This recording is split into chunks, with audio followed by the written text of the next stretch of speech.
bansa sa Southeast Asia. Ikatlo na ang bansa sa mga may pinakamababang marka sa talamak na korupsyon. Mula sa flood control projects hanggang sa isyu ng maletang pera. Malalim na ang problema ng korupsyon na sumasakal sa ekonomiya ng Pilipinas. Inilagay ang bansa sa ikatlong pwesto sa hanay ng mga sinasabing pinakatiwaling bansa sa rehiyon.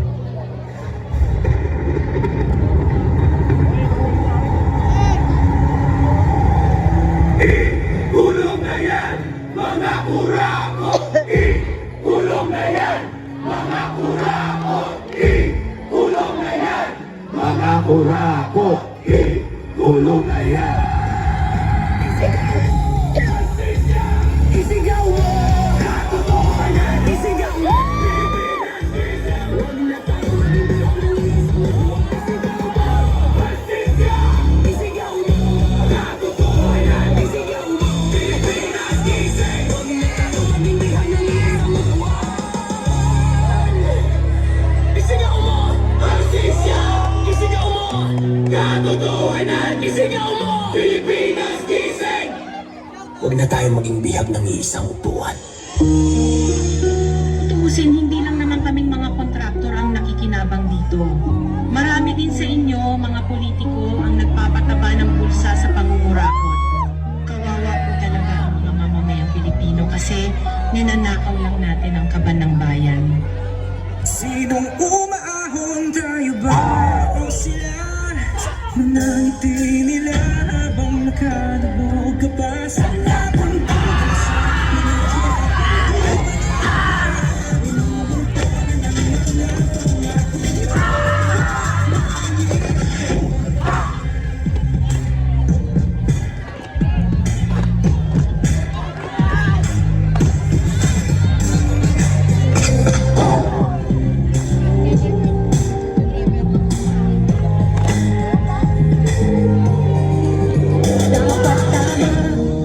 Ang totoo, may hati-hati yan mula sa pinakamataas hanggang sa mga nasa gilid lang ng sistema.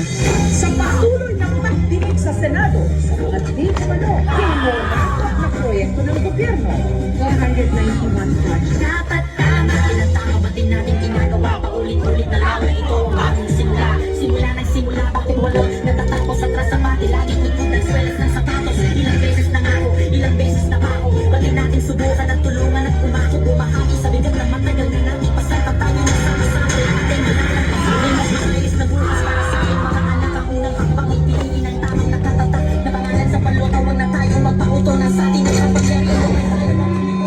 Hindi mo itigil ang pagsisi sa siguro. Sa presto hindi ka nakilala kapag sige. Sa lahat ng kanyang panahon, hindi tayo kumbinsido o nasa dapat na. Huwag ninyong ipakita sa publiko na malinis kayo dahil sa bawat proyekto may kapalit na porsyento para sa inyong mga opisina. Tingnan ninyo rin ang mga pangalan na nakaupo ngayon at lalo na sa mismo mga napapalakad ng gobyerno.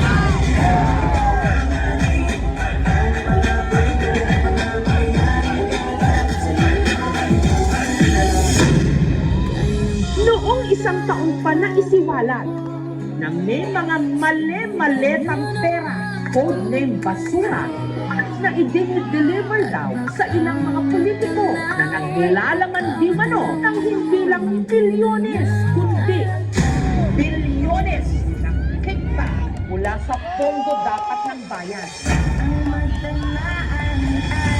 Nakakapagod ng maging mahirap.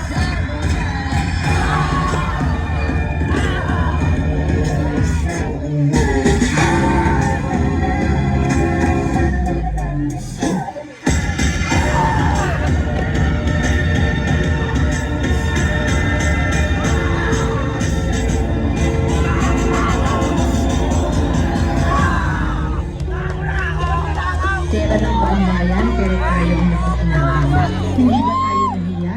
Ang mga mahihirap mas lalong naghihirap. Kaya tama na ang pangungurakot natin.